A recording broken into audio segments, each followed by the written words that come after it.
ഗ്യാസിന് ഷോർട്ടേജ് ഒന്നും റോക്കറ്റ് സ്റ്റൗൺ എല്ലാവരും യൂസ് ചെയ്യുന്നത്. ഇത് നമ്മൾ വാങ്ങാൻ ചെല്ലുമ്പോൾ അത്യാവശ്യം നല്ല റേറ്റ് ആണ്. അപ്പോൾ ഞങ്ങളുടെ ഷോപ്പിലോട്ട് ചിലവ് കുറഞ്ഞ രീതിയിൽ റോക്കറ്റ് സ്റ്റൗൺ ഉണ്ടാക്കാൻ ഞാൻ തീരുമാനിച്ചു. ഞാൻ ഇതിന്റെ സ്ട്രക്ചർ നിർമ്മിക്കാനായിട്ട് ഇതിലത്തെ കട്ടി കൂടിയ ആംഗ്ലർ ആണ് യൂസ് ചെയ്തിരിക്കുന്നത്. ഇതിന്റെ ബോഡി കവർ ചെയ്യാനായിട്ട് ഞാൻ ഇതുകൊണ്ട് ജപ്പാൻ ഷീറ്റുമാണ് യൂസ് ചെയ്തേക്കുന്നത്. ഞാൻ ഇതിന്റെ കമ്പഷൻ ചേമ്പർ ഉണ്ടാക്കാൻ വേണ്ടി ഇതുകൊണ്ട് ഒരു വീപ്പ എടുത്തിട്ടുണ്ട്. ഇത് റബ്ബർ മരത്തിനൊക്കെ ഷെയ്ഡ് ഉപയോഗിക്കുന്ന ടാർ വീപ്പയാണ്. ഇതിനകത്ത് വരുന്ന ടാർ മൊത്തം നമ്മൾ ഉരുകി കളയാൻ വേണ്ടിയാണ് നമ്മൾ ഇതിനടിയിൽ ഇങ്ങനെ തീ കത്തിച്ച് കൊടുക്കുന്നത്. ചൂട് ചെല്ലുമ്പോൾ ഇതുകൊണ്ട് വീപ്പയിൽ നിന്ന് ടാർ മൊത്തം ഉരുകി മാറിക്കോളും. അങ്ങനെ ടാർ മൊത്തം ഉരുകി മാറി വീപ്പയുടെ അടിഭാഗം കട്ട് ചെയ്തെടുത്തിട്ടുണ്ട്. 2 ഇഞ്ചിന്റെ ഒരു പൈപ്പ് കയറി പോകുമ്പോൾ ഹോളും ഞാൻ ഈ വീപ്പയിൽ ഇട്ടെടുത്തിട്ടുണ്ട്.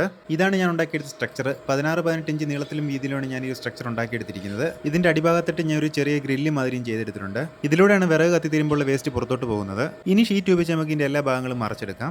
ഈ ഒരു സ്ട്രക്ചറിനകത്ത് ഞാൻ വീപ്പ ഇറക്കി വെച്ചിട്ടുണ്ട്. വീപ്പയുടെ അടിഭാഗത്ത് ആ ഗ്രില്ല് വരുന്ന രീതിയിലാണ് ഞാൻ വെച്ചേക്കുന്നത്.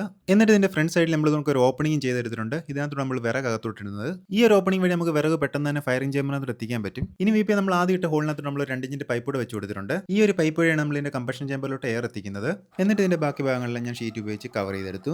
ഇനി നമുക്ക് ഒന്ന് ട്രയൽ അടിച്ച് നോക്കാം ഇതിന്റെ വർക്കിംഗ് ഓക്കെ ആണോന്ന്. ഇതിനായി 2 ഇഞ്ചിന്റെ പൈപ്പിലോട്ട് ഒരു ബ്ലോവർ ഫാനും അതിന്റെ സ്പീഡ് കൺട്രോളിംഗ് മൊഡ്യൂളും ഇതിൽ ആഡ് ചെയ്തു. ഓക്കേടാ, ഏകദേശം ഇതാണ് ഇതിൻ്റെ ഞാനിപ്പോൾ തൽക്കാലത്തേക്ക് സെറ്റ് ചെയ്തേക്കുന്ന സ്പീഡ് കൂട്ടുകയും കുറയ്ക്കുകയും ചെയ്യാം. വേണ്ട ഈ ഒരു സ്വിച്ചിൽ ഉണ്ടോ, കുറയ്ക്കുമ്പം ആ ഫ്ലോ നിൽക്കും, കൂട്ടാം.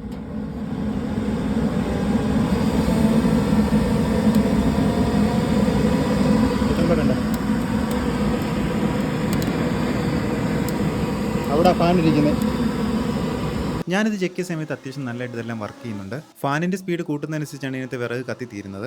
ആദ്യം തടി ഒന്ന് കത്തിയ ശേഷം നമുക്ക് ഫാനിന്റെ സ്പീഡ് കുറച്ച് നമുക്ക് വിറക് കൂടുതൽ നേരം കത്തിക്കാൻ പറ്റും. ചേമ്പറിനകത്ത് ചെറുതായിട്ട് കനലുണ്ടെങ്കിൽ നമ്മൾ പുതിയ തടി ഇടുമ്പോൾ പെട്ടെന്ന് തന്നെ തടി കയറി തീ പിടിക്കുന്നതാണ്. 1 മിനിറ്റ് പോലും എടുത്തില്ല, അതിന് കയറി തീ പിടിച്ചു. ആ തടിക്കേണ്ട.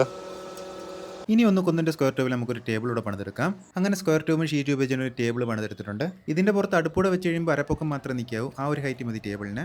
എന്നിട്ട് നമ്മൾ ഇവിടെ ഒരു ഡിഷും വെച്ച് കൊടുത്തിട്ടുണ്ട്. ഇതിനകത്താണ് നമ്മൾ വിറക് കത്തി തീരുമ്പോൾ ചാരം വന്ന് വീഴുന്നത്.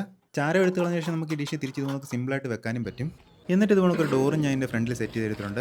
വിറകിട്ട് കൊടുത്ത ശേഷം നമുക്ക് സിമ്പിളായിട്ട് തന്നെ അടച്ചു വെക്കാൻ പറ്റും. കൈ പിടിക്കുമ്പോൾ പൊള്ളാതിരിക്കാൻ വേണ്ടി ഒരു വുഡിൻ്റെ ഹാൻഡിലാണ് ഞാൻ ഇവിടെ കൊടുത്തിരിക്കുന്നത്. ഇനി ഇത് മുഴുവൻ നമുക്ക് പെയിന്റ് അടിച്ചെടുക്കാം. ഞാൻ ഇവിടെ അടിച്ചു കൊടുക്കുന്ന വണ്ടി പെയിന്റ് ആണ്. ഇതാകുമ്പോൾ അത്യാവശ്യം ചൂടൊക്കെ അബ്സോർവ് ചെയ്തോളും. അങ്ങനെ ഇത് മൊത്തം ഞാൻ പെയിന്റ് അടിച്ചെടുത്തിട്ടുണ്ട്. പിന്നെ ഇതിന്റെ കൺട്രോളിംഗ് സ്വിച്ച് ഒക്കെ വെക്കാൻ ഞാൻ ഉദ്ദേശിച്ച ഭാഗത്ത് ഞാൻ തടിയാണ് യൂസ് ചെയ്തേക്കുന്നത്. പിന്നെ ഫയർ ചേമ്പറിന്റെ ബോഡിക്കിടെ വരുന്ന ഗ്യാപ്പ് ഞാൻ ഇതുപോലുള്ള ഇഷ്ടിക വെച്ചാണ് കവർ ചെയ്യുന്നത്. ഇഷ്ടികയാകുമ്പോൾ ചൂടധികം പുറത്തോട്ട് വിടത്തില്ല. അങ്ങനെ ഇഷ്ടികയും സിമെന്റ് ഉപയോഗിച്ച് നമ്മൾ മൊത്തത്തിൽ പ്ലാസ്റ്റർ ചെയ്തെടുത്തു. 3-4 ദിവസത്തോളം നമ്മൾ ഇതിന് വെള്ളം നല്ലതായിട്ട് നനച്ചു കൊടുത്തിട്ടുണ്ടായിരുന്നു.